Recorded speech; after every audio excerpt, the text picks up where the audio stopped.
What's up, tribe? How you guys doing? Go ahead and hit that subscribe button, and I hope you like this video. This is going to be your review for the Real House. Oh, Lord, this is not the Real Housewives of nothing. This is Reasonable Doubt, the season finale, season 2, episode 10. Well, I was right. Okay, I was right. At the beginning of this episode, we pick up where we left off, where Jax goes to visit Chanel in jail and says, "Listen, I know who unalived JT. I know who did it." And she tried to say it was her, but baby Jax broke that thing down for her. And so we get to see what actually happened. And what actually happened was JT was strangling her, and she probably would have been dead. But her daughter, the oldest daughter, the one that actually is Ebony's daughter, she came home. It looked like she's in college. And she came home and saved her. She hit her father upside the head with that daggone trophy. Chanel immediately goes into mama mode and says, the girl starts having an asthma attack. She finds her inhaler. She tells her, "You go upstairs, you change your clothes. I'll take care of this." She was like, "You go back to the dorm, you will never hear. Repeat after me, you will never hear. You will never hear." And so she gets the daughter, once she gets the daughter out the house, then she starts thinking about what she's going to do. She actually runs upstairs. She did what a lot of her story was true. She did run upstairs and hide in the closet, right? And then after a while, she came out the closet and she, because JT was still alive. So that's when she went upstairs and ran in the closet because she thought he was going to get himself together and come after her. So she hid in the closet for whoever knows how long, realized that JT wasn't coming upstairs, and that's when she came downstairs and saw that he was gone. He had expired. And then she, made sure her hands were on the weapon. She was getting ready to wash, she took a shower. She was getting ready to wash the daughter's sweatpants, the sweatsuit that the daughter had on. But then she changed her mind and she put it on herself because it did have, blood and stuff like that. And then she calls Jax. So pretty much her story is true, except for who actually did it. And so, and it was weird because at one point when her and JT was arguing, because it looked like he left his keys. She would have got away had he not left his keys. But she even said to him, she said, "Listen, just let me go. You don't want me. Like you don't want me. Just let me go. Like both of us will be happy, right?" And that's where it comes when these abusive relationships. It's not even about whether you even really want the person anymore. It's just about winning. So next we see like a series of moments where Jax is telling the legal team, and they're trying to figure out what they're going to do. They reach out to the DA, Lucy, and try to see if they can make some sort of deal where the daughter is still protected, but Chanel doesn't go to jail. They drop the charges. Lucy is like, "I can't do it." She done dug her heels in, and two, they done already told that woman that her job is on the line. So she was like, "Yeah, no, like I have a good chance, and I'm not doing it." The daughter was even willing to come forward and say that she was the one that did it, but when Lucy says no, I ain't gonna do it, then they just have to, they got to roll the dice. They got to do the best they can. They roll the dice. Now, they have their closing arguments. Well, actually, let me rewind. While all of this is going on, the baby is actually born. The baby is actually born. And of course, Jax is all in her feels about that because, what are you supposed to do with that? It's like, it's real now. Like, we're from an idea to real. It's real. So they give their closing arguments. Lucy does a pretty good job, but so does Morris. He does a really good job as well. So the closing arguments go in, and the jury deliberates. So then we see a series of days going by. Now I knew when it took them longer than a day to deliberate, I knew that she wasn't gonna get off scot free. I said, "Now I don't know what they're gonna give her. I don't know what it's gonna look like," but I knew that wasn't that. So it goes into, day 1, day 2, day 3, day 4. And we see everybody doing the thing. Jax is running, which we saw a lot of last season. We didn't see as much this season, but we saw a lot of that last season. Jax is running, and The husband is at the hospital with the baby. Because remember, the baby was born premature. So the baby is not full term. The baby has to stay in the NICU. We see, we just see everybody moving about their life, child, trying to do the best they can while they're waiting for the verdict to come in. So we see Jax and Morris actually bond a little bit outside. Both of them, we find out both of them are smokers. He smokes Black and Milds and she smokes her cigarettes, you know, and they're sort of talking, and she says, you know, if they come back and they convict Chanel, would you regret taking the case? And he was like, no, like I wouldn't regret taking the case because I believed in it then, I believe in it now, like I wouldn't regret it. And so they sort of bond a little bit or what have you over that. Then the verdict is getting ready to come in. Now, the verdict comes in. They find her not guilty of like first degree murder, but they do find her guilty of manslaughter. So, of course, everybody, you know, everybody's in shock. They're crying. Everybody's emotional. And baby Jax goes to visit Lucy. And Jax tells Lucy, she said, listen, I did my research. I know what's up with you. You were in an abusive situation. She said, and but for your privilege, but for the fact that you had the privilege of being able to get away, you would be in the same situation as Chanel right now. And she threw it back at her. She said, you know, Lucy was like, she said, well, everybody has, let me rewind. I'm sorry. Let me rewind, child. When they were trying to talk to Lucy about making the deal with Chanel to begin with, Lucy was like, oh, well, everybody had choices. Because basically saying, well, Chanel could have left. She didn't have to do what she did. Everybody has choices. So when Jax confronts Lucy about her situation and about how she's keeping her son away and, you know, all the things that she's dealing with her baby daddy. And Lucy was like, well, I didn't have any choice. I had to do what I had to do. She was like, oh, but I thought all of us had choices. So,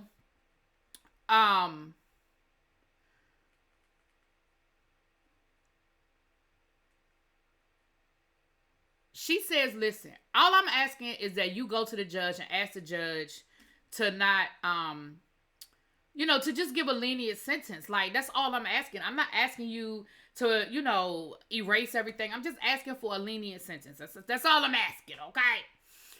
So, of course, Lucy was like, yeah, I can't do that. Like, I can't do that. So, while this is going on, the baby is at the hospital, and Jax actually goes to visit the baby at the hospital.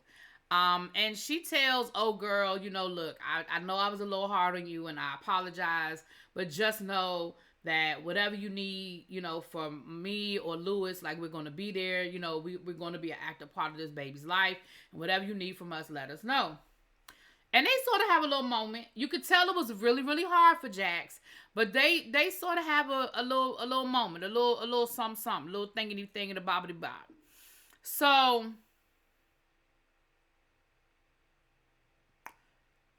Lucy ends up setting up her baby daddy. Okay?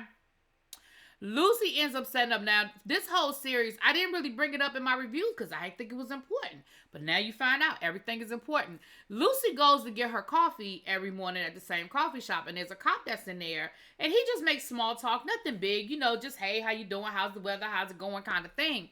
But he comes in at the same time every day. So Lucy asked to meet with baby daddy ex-husband. And she provokes him because she knows what to do and what to say. She said, listen, I want you out of my life. I want you out of our son's life. I want you to, you know, just go back to Vegas and let us live our lives or whatever. And he was like, yeah, right. That ain't never going to happen. He was like, oh, I see what this is. You know, I should have, you know, killed you when I had the chance. You know, I should have took care of you when I had the chance. Well, she has her phone on the table. Now, I don't know whether she was actually really recording him or not, but he thought she was. So he actually starts assaulting her. He grabs her by the neck and slams her head down on the table. And the people are kind of sitting around like, what we gonna do? What we gonna do? But come to find out, here come the police, because why? That guy that comes in the same time every day, it's time for him to come. So they end up arresting the baby daddy, and um she tells him, listen, he on parole, you might want to check that. So she sort of gets rid of her problem. And I feel like her conversation with Jax helped her sort of figure out what to do once and for all, sort of thing. Like, before it gets to that point where I am Chanel, what can I do to get in front of this? Now, Jax, when she comes home that night, she finds out that Lewis is at the hospital with the baby, and Chanel then got convicted, and she sits outside and she actually thinks about old boy from last season. And he actually comes to her as like a mirage. And he pretty much lets her off the hook. She says, that whole, he was like, so you feel like all of this is your fault? She was like, it was my fault. Like, I shouldn't have allowed that. He said, well, what was your fault? Like, what is it that you feel bad about? Like, do you feel bad about the relationship, or do you feel bad about, like, the breakup? Like, what was the mistake? And she said, all of it was. And he said, it wasn't about you. She said, but I shouldn't have let it. She said, I shouldn't have let it get that far. Like, I shouldn't have even let it get to the point where there was a breakup and you did what you did. He said, have you ever thought about the fact that I was fucked up before I met you? Like, the situation that happened between us was a byproduct of everything else that I dealt with in my life. Like, and he basically told her, let yourself off the hook. Like, stop blaming yourself for everything. You can let go of your guilty feelings about this situation, because this wasn't about you, and you're not a bad person. You're not a horrible person, but it is what it is. So they end up, that happens. So they go to sentencing, and I was calling that girl Sally, the cousin.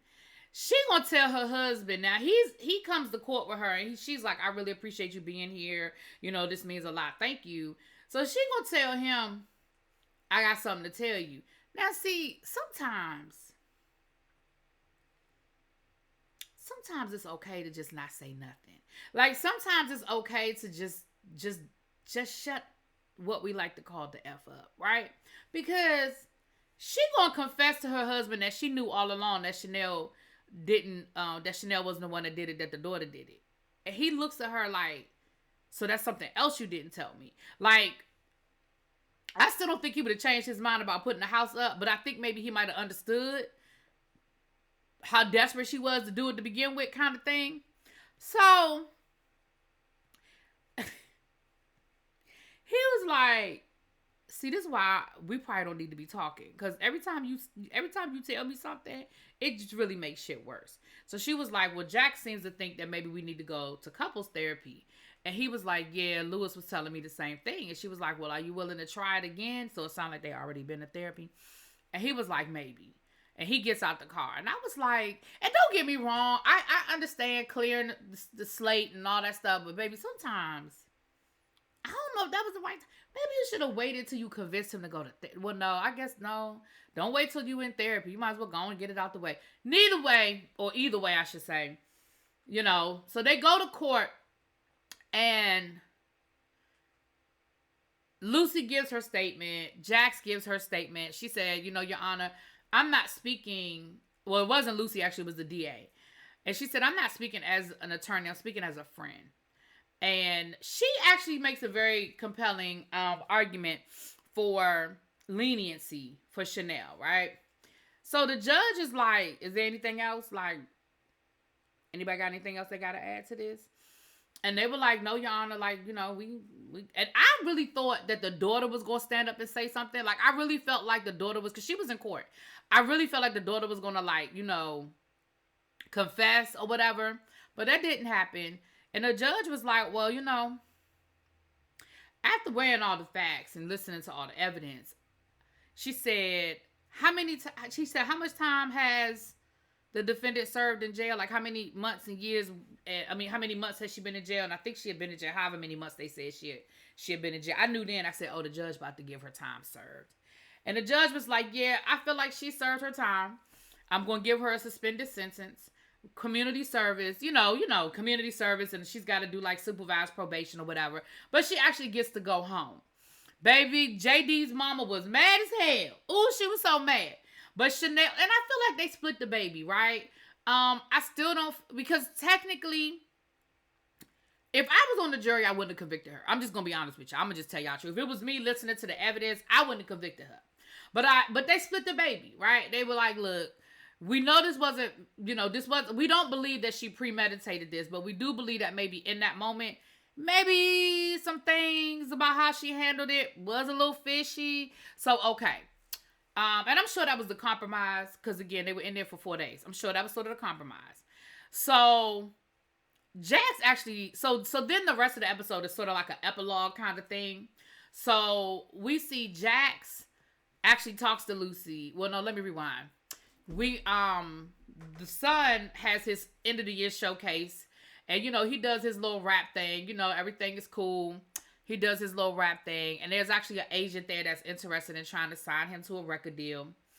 And well, let me rewind before we get to that. The friends, they all welcome Chanel. She gets out, and old boy rolls up. Marcus rolls up, and he proposes to Chanel. And Chanel says, "Listen, I appreciate it, and yes, I love you too. But right now, I need to figure out who I am again. I need to, I need to be." I need to get past this. I need to process, get past it, deal with my daughters, and figure out who I am now. Like, after all these years of allowing myself to be in this relationship. Not allow is not the word, but you know what I'm saying. So she turns down his proposal, but I mean, I feel like there's a path for them if they choose to later on. The mother-in-law got to drop them babies off, even though she was mad about it, honey. She was mad about it. We see Ebony get reunited with her daughter. So I like to see that. I like to see that. And then we're at Junior's showcase. And an agent is interested in signing him, wants him to come down to the record label. And the daughter, we see the daughter dealing with a little bit of, I don't know if it's jealousy. I just think she's feeling a little left out. She's feeling like everybody's got stuff going on but her. She's sort of in that awkward phase. But we see that her and Lewis have a really good conversation, right? We see her and Lewis end up having a really good conversation about, how much he still loves her, and how, it's not, she doesn't,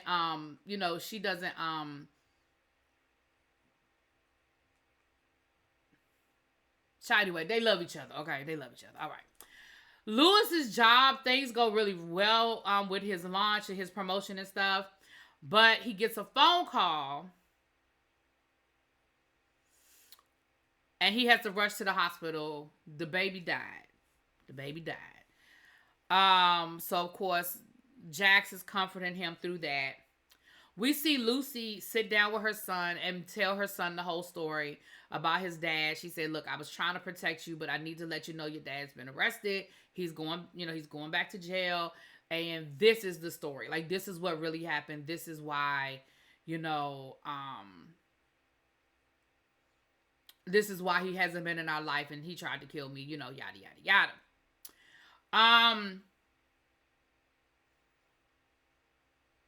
I feel like I'm trying to Sally and her husband, they go to therapy, so they end up going to the same therapist with that Jackson Lewis. And I feel like everything, I just want to make sure I'm wrapping it all up, y'all. Oh, child, Morris ends up going out on a date with Essence Hawkins, who was the specialist, the rape specialist. I mean, the domestic violence specialist, not rape specialist, sorry. So they go out on a date, look like they're going to start dating, which is good because, him and Jax had this little flirtation thing, but I think it was more so them just working in such proximity than them really liking each other like that. Even though Jax walked away. Jax did walk away. But the last thing we see is Jax playing Uno with the kids and with Lewis, them trying to, I guess, process through everything. I guess it was a good thing Lewis didn't tell the kids about the baby, huh? Then there's a knock at the door. And who is at the door? A process server. Baby, they being served. Why old girl suing Jax and Lewis? Basically saying that they caused stress and bullied her, and that's the reason why she had the baby premature and why that baby passed away. Now, y'all.